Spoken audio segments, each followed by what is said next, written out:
hi to all of you, and thank you for being interested in how life works, my favorite topic. I just finished reading yet another quantum physics book for lay people, of course, and it's so exciting every time I do that and find all of these scientific people believe the same thing that is presented and has been presented down through the ages in teachings of non-duality, including, of course, A Course in Miracles. So that's marvelous because we keep getting confirmation that we're on the right track. And of course, what being on the right track means is that everything we've been taught and everything we believe is 180 degrees off. That there is no separation. There aren't a big batch of separate things that somehow have to learn how to get along. That there's only oneness. There's only one oneness, and we are each it. That the time-space matrix, as we have always believed, existing as some kind of separate real commodity and objects and things somehow fit in it, all that goes out the window. So with time going out the window, past and future goes out the window as non-existent, just something we pretend like but isn't really so. Well, that's consistent with the teachings of the Course that says not just little things, but all of the big foundational beliefs are 180 degrees off.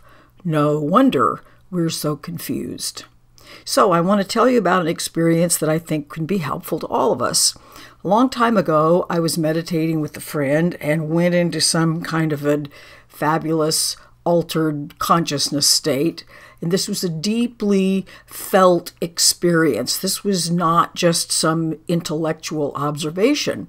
And the experience was recognizing that shift from the we or the oneness to that sense of I, separate self, the egoic I.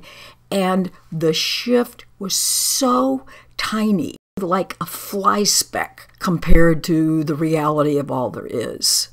Such a tiny, tiny little shift, but we panicked and tried to fix it. Oh my, then one thing led to another. The more we tried to fix this, the more problems we created. So with this first terrible belief that we could leave, it seemed like we did. And then we really got locked into this illusion of time and space, of separate beings, of leaving home. Seems like we've left home, but illusions aren't the proof of anything. And none of that happened. So the teaching I was given was never try to solve a problem. You just declare there's not a problem. That's not the same thing as repressing, where you still think there's a problem, but you're just denying it, covering it up, and pretending like it's not there. The reason there's nothing to do or figure out or try harder about is that nothing has happened that requires fixing. Oneness is still intact because our mind adopted an alien idea didn't mean that anything about reality was ruined. So this teaching was don't pray, don't ask for, don't be on a path, don't try to have blocks removed, don't try to figure out or fix or heal or resolve, because all of those statements reinforce the notion that we actually separated, that it's me versus you, or it, as the case may be, that time and space is real, it's out there. Objects, things, situations are real and out there and not me.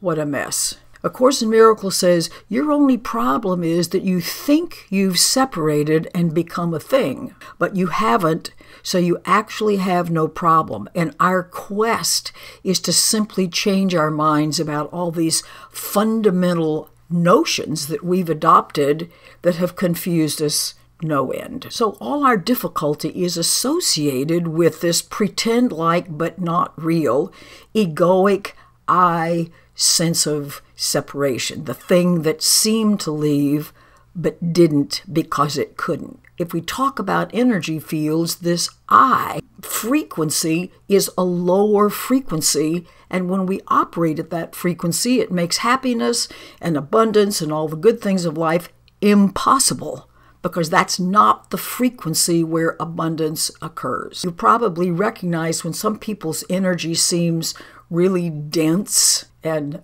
all about me, it's like they're just stuck in a place where nothing can work for them. So the solution is to simply declare there's no problem.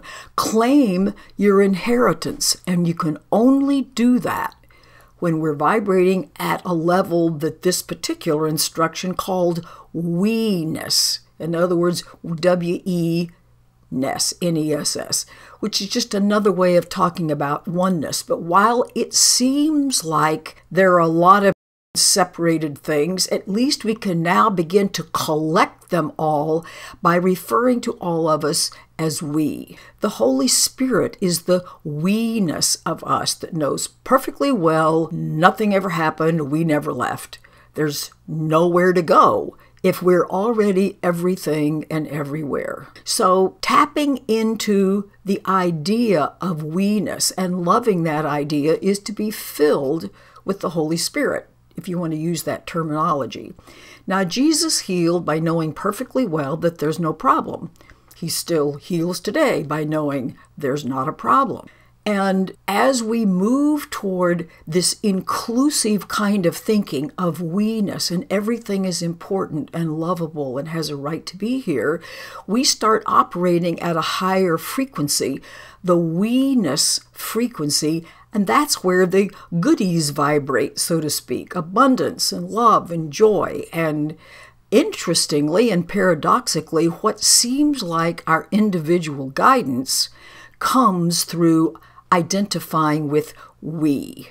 And as we do that, moving into an experience of oneness, which is the truth of us, is inevitable.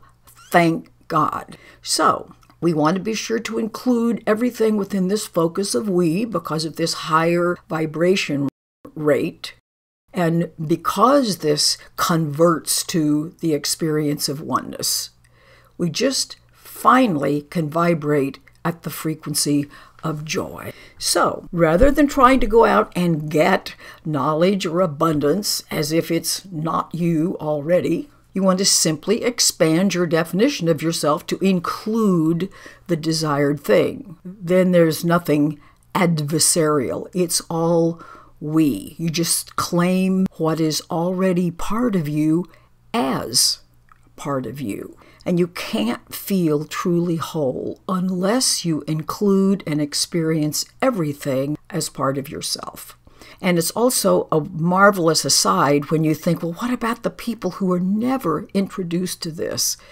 It's been proven by meditators and beyond that as this collective we energy becomes stronger, it pulls in or entrains the people who are still lost and stuck in the I'm a separate person idea. So our quantum physicist friends will say that what appears to be our time and space world, where it seems to have separate objects doing whatever they're doing, are caused by algorithms in the mind. And what's an algorithm? Well, it's like a recurring computational procedure. In other words, something that's repeated over and over again. So, if we want things to be different, if we want the beautiful world that's our birthright, here's what we're going to have to do. So at one level, we might call it rewiring our brains or changing the algorithms in our minds, which we can think of as our habitual beliefs. We're ruling our experience all along. So if we decide to love and to accept everything and to proclaim everything as beloved and lovable, and watch your world change. It is absolutely true that as you change that habitual thinking, the time and space so-called objects in your world have no choice but to change because of that intimate oneness between what's in our mind and what appears to be in our world.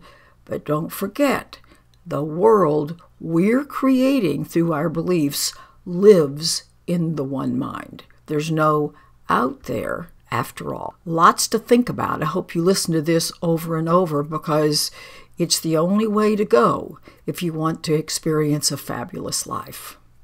Thanks for listening. Bye.